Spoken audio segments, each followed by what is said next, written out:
নমস্কার, সোজা কথা অনুষ্ঠানে আমি মৌপি আপনাদের সবাইকে স্বাগত জানাই। দ্বিতীয় ইনিংসের প্রথম 21শে জুলাইয়ের মঞ্চ থেকে মমতা বন্দ্যোপাধ্যায় কি বার্তা দেন তার জন্য গোটা রাজ্য তাকিয়েছিল আজকে ধর্মতলা চত্বরের দিকে। মমতা বন্দ্যোপাধ্যায় প্রত্যাশা মতোই তার দলের শুদ্ধিকরণের বার্তা তো দিলেনই, এর পাশাপাশি আজকে তার বক্তব্যে সিংহভাগ জুড়ে যেভাবে কেন্দ্র বিরোধিতা এবং বিজেপি বিরোধিতার আঁচ থাকলো, তাতে রাজনৈতিক মহল মনে করছে আজকের ক্যাচলাইন হতে পারে একটাই, নজরে দিল্লি, নজরে 2019। এ নিয়ে আমাদের আজকের সোজা কথা। আপনারা আমাকে টুইট করে আপনাদের মতামত জানাতে পারেন। আমাদের সঙ্গে স্টুডিওতে যারা উপস্থিত রয়েছেন তাদের সঙ্গে পরিচয় করিয়ে দিই। আমাদের সঙ্গে রয়েছেন সিপিআইএম বিধায়ক তন্ময় ভট্টাচার্য, আমাদের সঙ্গে রয়েছেন কবি সুবোধ সরকার, রয়েছেন শিবাজি প্রতিম বসু রাজনৈতিক ভাষ্যকার, এবং রয়েছেন বিজেপি নেতা জয়প্রকাশ মজুমদার, এবং আরও একবার আপনাদের জানিয়ে রেখে রয়েছেন আপনারাও। আমরা প্রথমে যদি দেখে নিই যে যখন মমতা বন্দ্যোপাধ্যায় এই ইঙ্গিতটা দিচ্ছেন যে এই দ্বিতীয়বার মসনদে আসার পর দলের মধ্যেও কোনো রকম বেচাল বরদাস্ত করা হবে না, আজকে অনেকেই মনে করছিলেন যে সেই বার্তাটা থাকলো। যারা মন্ডা মিঠাইয়ের লোভ ছেড়ে দুমুঠো ভাত খান তাদেরই তিনি দলে চান। 21-এর মঞ্চ থেকে এই বার্তা দিলেন মমতা বন্দ্যোপাধ্যায়। আমরা যারা রাজনীতি করি কোনো ঝগড়া বিবাদে আমরা কেউ জড়াবো না, এটা আমাদের শপথ নিতে হবে। 2, ব্যক্তি স্বার্থ নয়, দলের স্বার্থ অনেক বড়, মানুষের স্বার্থ অনেক বড়। একজন দুজন ব্যক্তি স্বার্থ দেখে, সবাই দেখে না।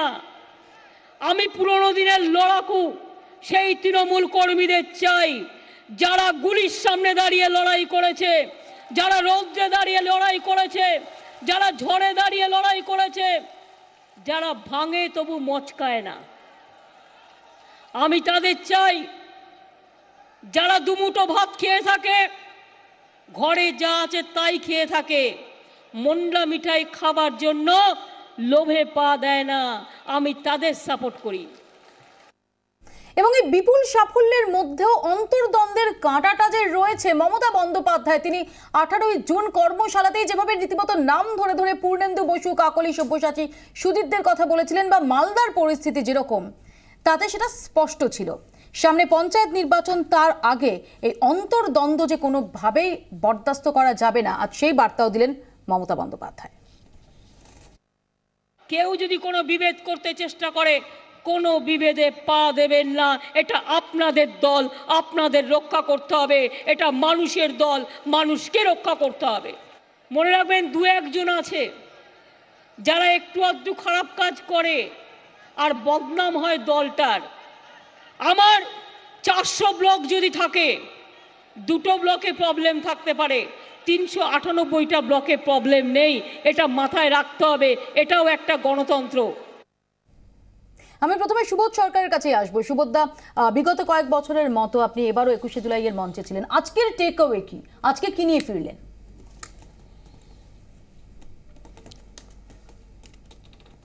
একটা অসামান্য কথা বলেছেন,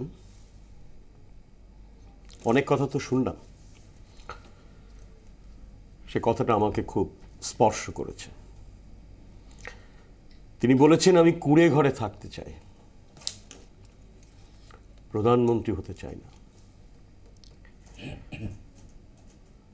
এই যে কুঁড়ে ঘরে থাকতে চায়, এর ভেতর থেকে আসল দর্শনটা উঠে আসছে, আসল বিশ্বাসটা উঠে আসছে। এবং থাকতে চাই তো অনেকেই বলতে পারেন, সেটা তো উনি থেকে দেখালেন। থাকতে পারে, অনেকেই বলেন, পারেন না। যে ওই জায়গায়, ওই প্রাসাদ, ওই দিল্লি, ওই হর্মরাজই আমার জন্য নয়, আমার জন্য হাওয়াই চটি, আমার জন্য এই শাড়ি, আমার জন্য কুঁড়ে ঘর। এই কথা বলার যে দর্শন, যে বিশ্বাস, আমি দর্শন কথাটা অনেক ভারী, কিন্তু একটা বিশ্বাস যে মানুষের আছে, তাকে সেলাম করা। আমি আসবো সুবোধদা। এক্স্যাক্টলি মমতা বন্দ্যোপাধ্যায়ের এই বক্তব্যটা আজকে অত্যন্ত সিগনিফিকেন্ট একটা মন্তব্য, যখন তার দলের নেতাকর্মীরাই বলছেন যে এবার প্রধানমন্ত্রী হিসেবে মমতা বন্দ্যোপাধ্যায়কে দেখতে চাই, তখন মমতা বন্দ্যোপাধ্যায় বলছেন যে অনেকে ভাবছেন আমি প্রধানমন্ত্রী হতে চাই, কিন্তু না, আমি কুঁড়ে ঘরে থেকেই কাজ করতে চাই। আমি সে প্রসঙ্গেও আসবো, তার আগে একবার তন্ময় বাবুর কাছে আসি। তন্ময় বাবু, আজকে কিন্তু মমতা বন্দ্যোপাধ্যায়ের বক্তব্যে আপনারা কার্যত উপেক্ষিত ছিলেন, ক্রমশ কি গুরুত্ব হারাচ্ছেন? বরং আপনাদের ঘর ভাঙলো আপনাদের একজন বিধায়ক দীপালি বিশ্বাস, তাকে দেখা গেল 21শে জুলাইয়ের মঞ্চে। একই রকম ভাবে কংগ্রেসের একজনকেও দেখা গেল। এটা খুবই দুর্ভাগ্যের, দীপালি দেবী আমাদের টিকিটে জিতেছিলেন। আমাদের পার্টিতে একটা নিয়ম আছে যে আমরা বিধায়ক হিসাবে যে বেতন পাই সেই বেতনটা পার্টিকে দিয়ে দিতে হয়। দীপালি দেবীর এই নিয়মটা পছন্দ না, তো এটা এই উষ্মাটা উনি আগেও প্রকাশ করেছিলেন, আজকে চলে গেলেন। তাহলে কি আপনাদেরও রিথিং করতে হবে তন্ময়বাবু, যে আপনাদের দলের টিকিট নিয়ে, যেটা আপনারা বারবার বাম মতাদর্শ ইত্যাদির কথা বলেন, রেজিমেন্টেড পার্টি আপনাদের, যে সেখানে একজন সদ্য বিধায়ক হয়েছেন, আপনি কারণ হিসেবে ব্যাখ্যা করছেন যে এই কারণের জন্য তিনি ছেড়ে যাচ্ছেন, তাহলে কি কোথাও আপনাদের নির্বাচনের ক্ষেত্রেও কোথাও একটা সেটাকে খতিয়ে দেখার দরকার আছে? না, তিনি নিজেই তো এই কারণটা বলেছেন, রাদার মনোনয়নের ক্ষেত্রে তিনি নিজেই এই কারণটা বলেছেন। হ্যাঁ, এটা তো ঠিকই যে 2 মাস 3 মাস আগে যাকে মনোনয়ন দিয়েছি সে 3 মাস বাদে আদর্শচ্যুত হলো, যারা মনোনয়ন দিয়েছি তারা কোনো দায় নেব না, কখনোই হতে পারে না, আমি একমত আপনার সঙ্গে। কিন্তু আমি অন্য যে কথাটা বলতে চাই সেটা হচ্ছে, আপনাদের এই প্রোগ্রামটার শিরোনাম হচ্ছে 21-এর বার্তা। এখন ধরুন 2011-এ প্রথমবার মাননীয় মুখ্যমন্ত্রী প্রথম 21শে জুলাইয়ে বার্তা দিয়েছিলেন 21শে জুলাইয়ের সব অপরাধীদের চিহ্নিত করে শাস্তি দেওয়া হবে। কি হয়েছে? এবারের 21শে জুলাই যারা বার্তা দিলেন, যেটা একটু আগে আমার বন্ধু সুবোধ বলল যে খুব সিগনিফিক্যান্ট কথা, সুবোধকে খুব স্পর্শ করেছে, কুঁড়ে ঘরে থাকতে চাই। বাক্যটা কিন্তু কুঁড়ে ঘরে থাকতে চাই এ শেষ না, বাক্যটার পরের অংশে ছিল হচ্ছে যে ওই কুঁড়ে ঘরে প্রতি শনিবার জেলার আধিকারিকদের নিয়ে মিটিং হয়। আমি একটু শোনাই, এক সেকেন্ড আপনার কথা মত। না, আমার কথাটা ঠিক তো, আমার কথাটা ঠিক তো, আমি শোনাবো না। কন্টেস্ট করবেন কি মমতা বন্দ্যোপাধ্যায়? না, কন্টেস্ট করবেন কি? আমি নিজে আর কিছু চাই না। অনেকে বলছেন মমতা হয়তো প্রধানমন্ত্রী হতে চায়। না, আমি বাংলার মাটিতে ছোট্ট কুঁড়ে ঘরে থেকে ভালো থাকতে চাই। আমি আপনাদের বলি, মমতা ব্যানার্জি নিজে কিছু চায় না।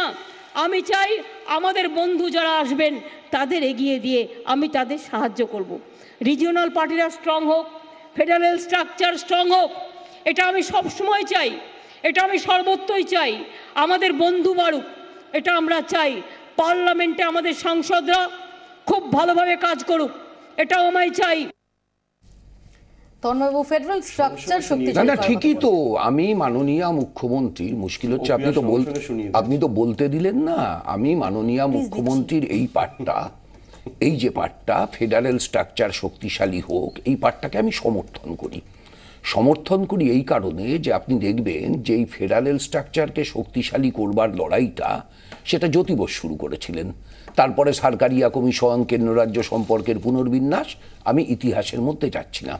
কিন্তু মাননীয় মুখ্যমন্ত্রী এটাও বলেছেন যে এই কুঁড়ে ঘরে প্রত্যেক শনিবারে জেলার আধিকারিকদের নিয়ে সভা হয়। মানে কুঁড়ে ঘরটা এতটাই ছোট যে তাতে জেলার আধিকারিকদের নিয়ে সভা করা যায়, এটা এক।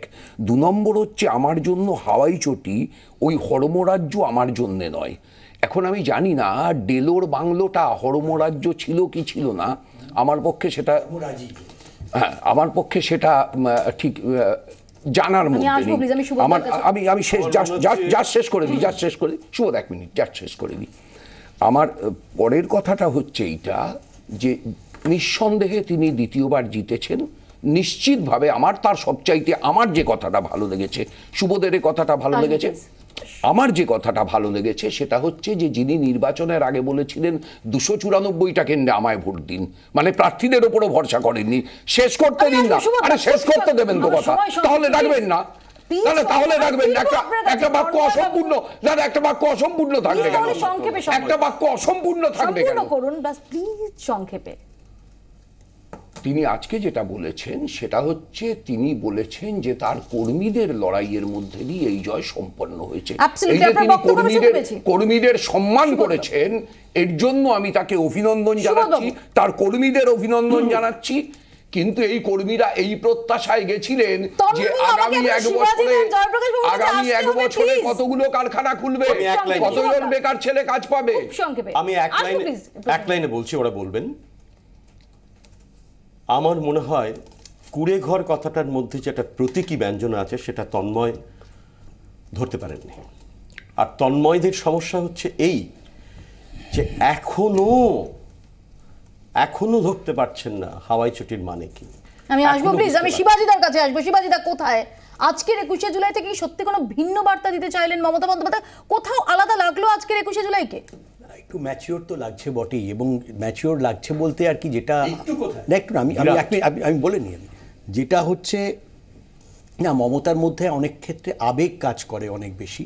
নিজে যেভাবে ওর যে বডি ল্যাঙ্গুয়েজ, যেভাবে আবেগের যেভাবে তাড়িত হয়ে থাকেন, সেখান থেকে আমার কম্পোজড মনে হচ্ছে। ম্যাচিওর বলতে আমি হয়তো এটা বোঝাচ্ছি, কিন্তু আমি যেটা বলবো, এটা তো এখন এই জায়গায় এমন একটা উচ্চতাতে উনি উঠেছেন যেটা হয়তো অনেক তৃণমূলের লোকেরাও ভাবেননি যে এই নাম্বারটা পাবেন।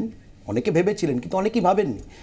সেই নাম্বারটা পাওয়ার পরে যে ওই একটা কনফিডেন্সের জায়গাতে আজকে মমতা বন্দ্যোপাধ্যায় রয়েছেন, যেখানে অনেকে তার দলের মধ্যে সমস্যার কথা, যে কথা আমরা বললাম, আমরা দেখলাম যেটা বললেন যে কেউ ঝগড়ায় পা দেবেন না, বিবাদে পা দেবেন না, এই যে জায়গাটা, তার মানে বিবাদ আছে।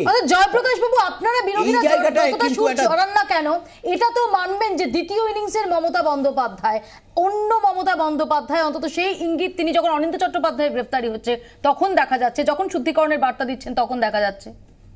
প্রশ্নটা কি?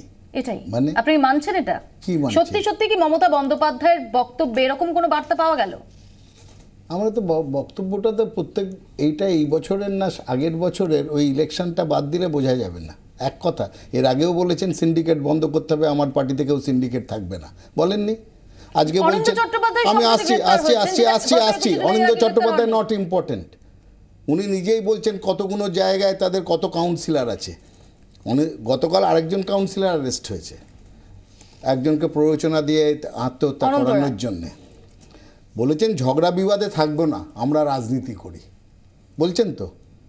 সালিশি সভা একটার পর একটা হয়েছে, গত 7 দিনে 2 জনের মৃত্যু হয়েছে সালিশি সভায়। কোনো কথা বলেছেন? বলেননি। তিনি হচ্ছেন গৃহমন্ত্রীও বটে।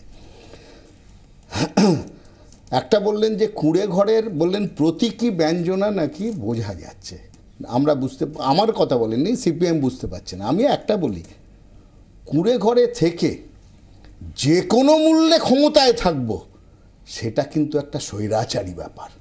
তার কারণ ভালোভাবে দেখুন, আজকে আমরা 2 জন এমএলএকে দেখলাম নিয়ে নিলেন। 211 কি কম পড়ছিল? না। অজয় মুখার্জি যখন এসেছিলেন তার অনেক এমএলএ কম ছিল।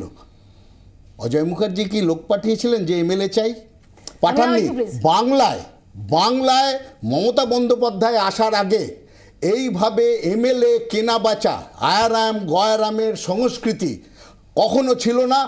খুব খারাপ সময়, শত্রুপক্ষ প্রতিপক্ষ, এইটাই তো ঘটনা।